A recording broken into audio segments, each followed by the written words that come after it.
I am happy to know na happy kayo, pero ngayon, break muna tayo sa kumustahan dahil kailangan nyo nang harapin ang mas malay ang nominasyon.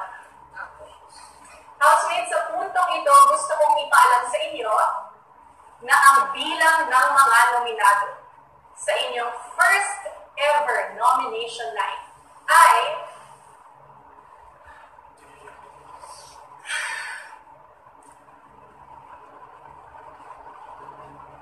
tatlo.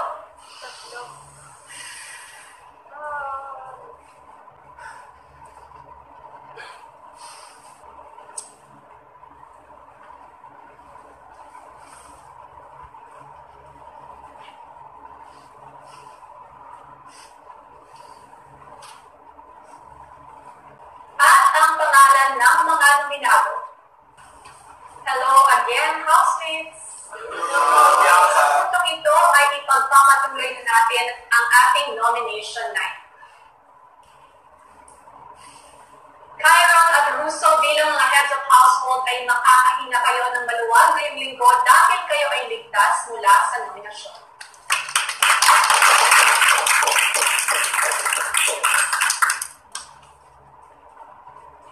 Ngayon naman, isa-isa na nating papangalanan ang mga nominado. At magsisimula tayo sa inyo, Mika, Hyra, Ella, at Gian.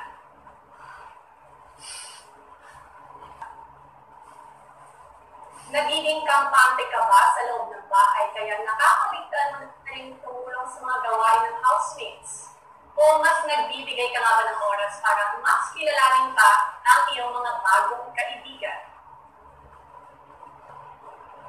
Hyra, sumasobra na nga ba ang pagiging emosyonal mo dahilan para mahirap kung pumonek sa iyo ang iyong mga kasama? O sadyang pinapakita mo lamang ang iyong tunay na nararamdaman?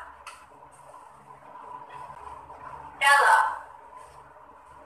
hindi ka nga bang marunong makinig sa mga payo ng iyong mga kasama, ngunit mabilis kang himasok sa usapin ng iba? O talagang concerned ka lang sa kapakanan ng iyong mga kasama? At Gian, inaabuso mo nga ba ang pagiging isa sa mga pinakabatang housemate kaya inaasa mo sa iba ang mga gawaing bahay? O hindi lang ba nila nakikita ang maliliit mong paraan para makatulong sa kanila? Mika, Hyra, Ella, at Gian, sa inyong apat, ang bilang ng mga nominado ay isa. Ang mga unang pangalan na aking babanggitin ay ang mga ligtas sa nominasyon. At ikaw ang unang ligtas sa nominasyon,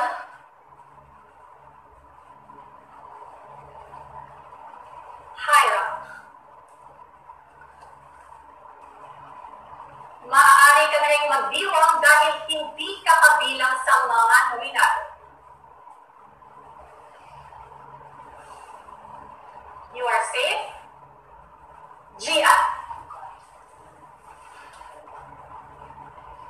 Mika at Ella, isa sa inyo ang ligtas at isa ay kabilang sa mga nominado.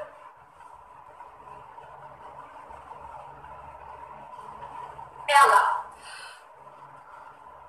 I'm sorry, Mika, ikaw ang unang nominado ngayong gabi. Dalawa pa?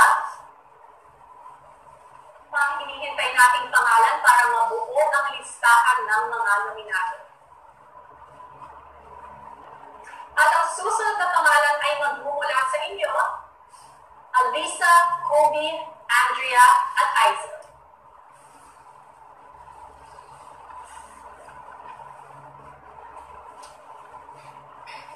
Alisa, mahilig ka nga bang magreklamo tungkol sa iyong mga kasama sa halip na sabihin to ng diretsahan? O talagang nag-iingat ka lang na makasakit sa iyong kapwa?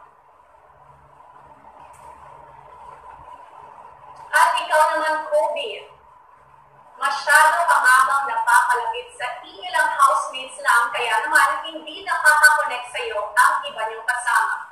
O sadyang hindi lang nila nakikita ang effort mo to reach out to everyone?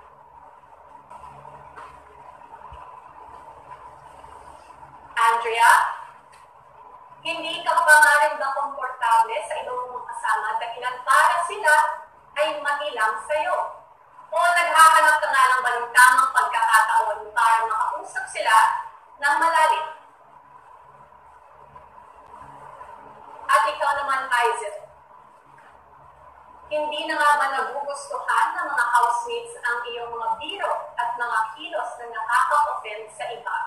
O hindi lang nila talagang nauunawaan ang iyong masayahing karakter? Alisa, Kobe, Andrea at Isel, tatlo sa inyo ang maliligtas at isa ang malalagay sa alanganin.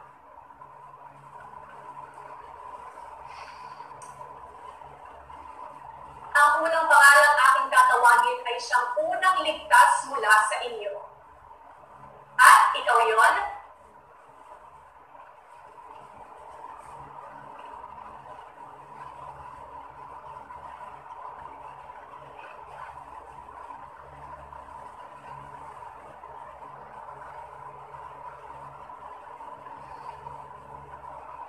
Andrea.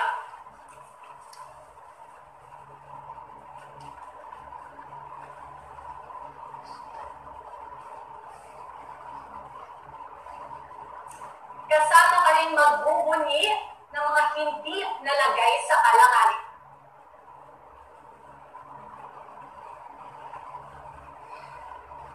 You are safe tonight, Kobe.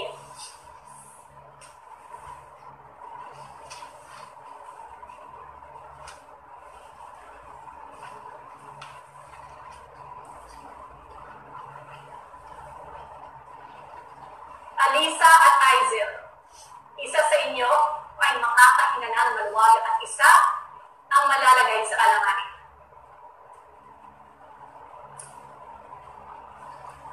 Maaari ka nang magsaya dahil ligtas ka sa gabing ito.